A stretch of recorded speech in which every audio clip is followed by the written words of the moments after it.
Hey, it's Jake. If you're new here, welcome to the studio. If you're not new here, I'm glad to have you back. Before I get started with this week's video, I just wanted to let you know really quickly that the custom Ninja Turtle video that I teased, I think a week ago as of filming this, is still coming. It's just taking a little longer to get that figure done than I anticipated, so that will be here hopefully sometime in the next few weeks. But for now, I'm going to be repainting a diecast Volkswagen Beetle to look like Bumblebee from the live action Transformers movies. So that said, I don't want this intro to be any longer than it has to be, so let's get into this week's project. Okay, so here's pretty much everything I'm going to be using. I've got the car, and it looks closer to the right color on camera, but it's almost more of like a queso or cheese dip kind of color. I know that's maybe weird to say compared to the more mustard yellow of the figure. And the figure also, obviously it has more dirt, and the silver areas like on the bumper there are a little more of a matte finish. They're not quite chrome. So my plan here is to take this 400 grit sandpaper, go over the whole thing, scuff it up, and give this paint something to stick to, and then go over the silver parts, the chrome parts, with this silver rub and buff to make them match the figure a little more. So now I've started to tape off the windows, windshield, just working the tape into all those edges, and I'm going to take a utility knife and go in and cut around it, remove anything I don't need.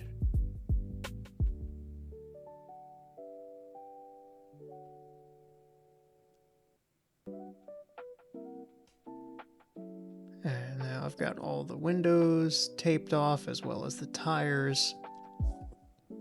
And now I'm using some sticky tack to mask off the headlights to make sure those don't get painted yellow, as well as the tail lights and probably the license plate frame as well.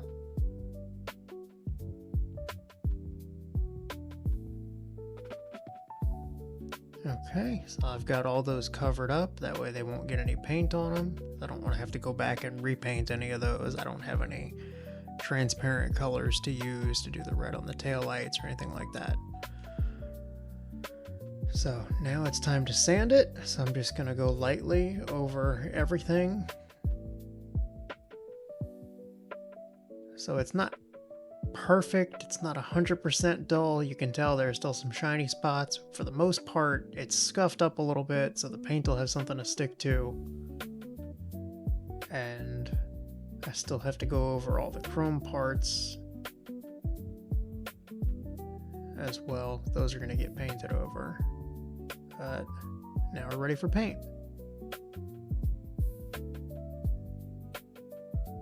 Okay, the car is painted. It's not perfect, but it is much closer to the Bumblebee figure now, and it's more of a matte or kind of a satin finish than the gloss that the car was originally.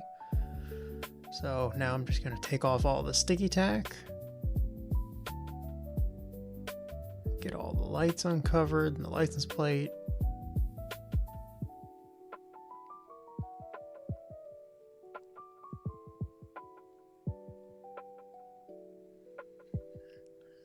Okay.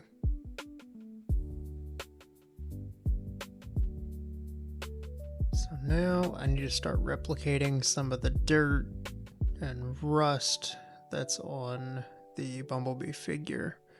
And to do that, I'm going to be using some of the same weathering powders that I used in my last video.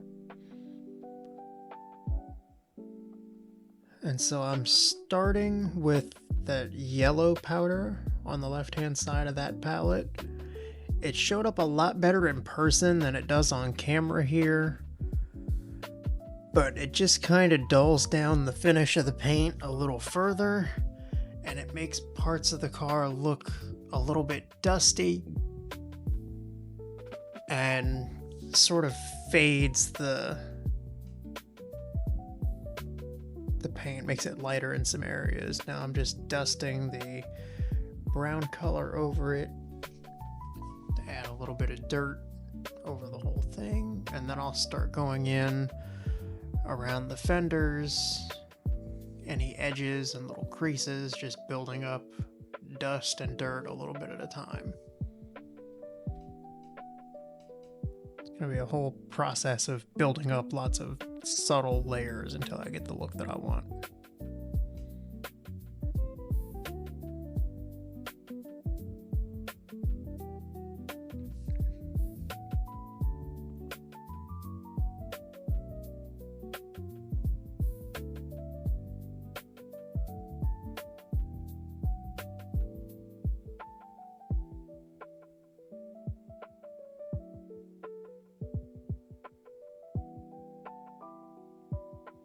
Okay, now I've got the other weathering palette, and I'm going to go in with the sort of rusty brown color and start mimicking some of that rust that's coming down below the headlights.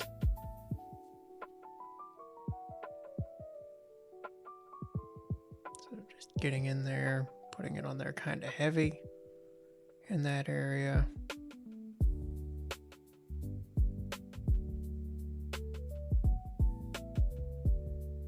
Now again, just going into any spots where that would kind of gather.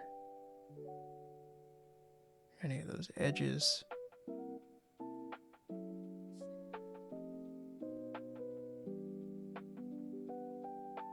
And you can start to see it showing up a little more clearly as I build up those layers.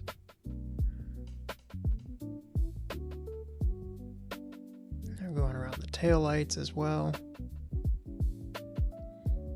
And add some dirt streaks on the roof.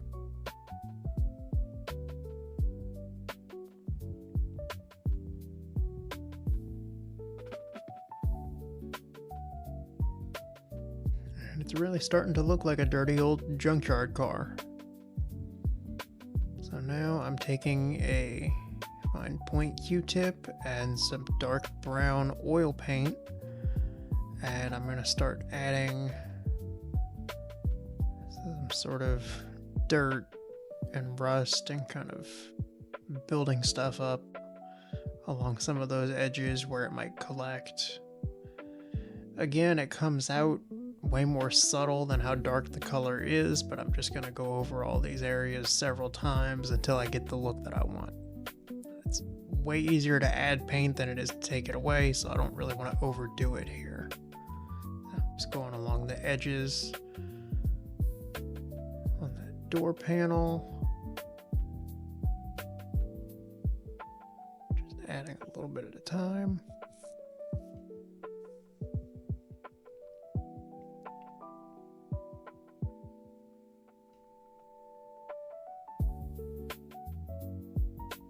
Same thing around the trunk.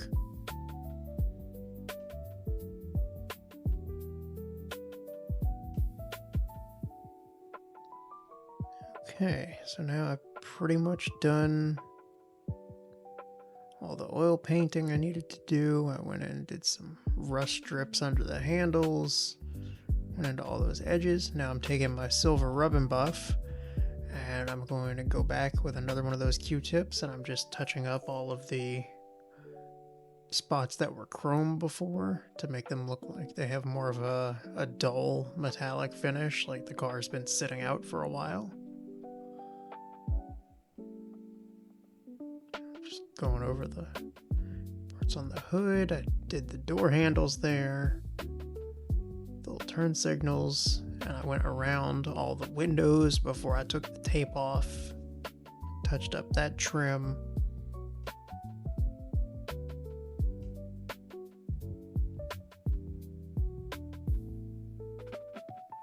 And it's really starting to come together. So now I just have to do the front bumper, doing that with a brush. It covers a little easier for such a wide area.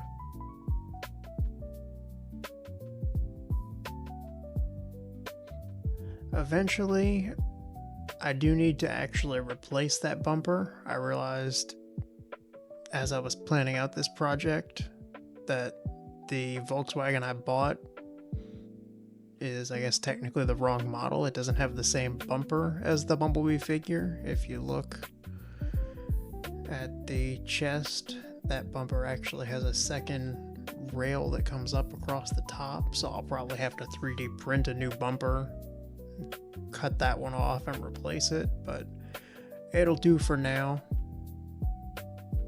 So you can see the difference there with the extra piece that runs across the bumper on the figure. It's also missing the rear bumper entirely, but again, that'll be a problem for another time. I'm just going over the little trunk latch, and now it's time for the fun part, taking off all the masking tape.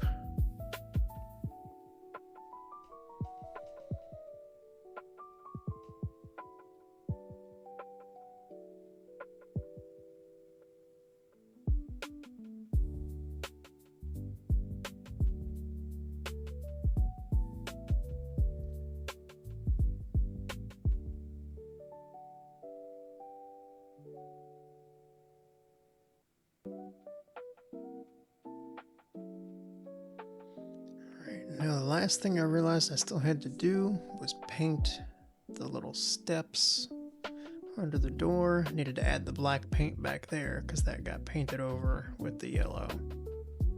I'm just gonna touch that up, and then Bumblebee will be done. There it is. It'll look a lot more matte once it's dry, but that was the last step. And here is the finished Volkswagen next to my Bumblebee figure. There are definitely, like I said, some things that I need to do still, some more little modifications I need to make. But all things considered, it's not bad.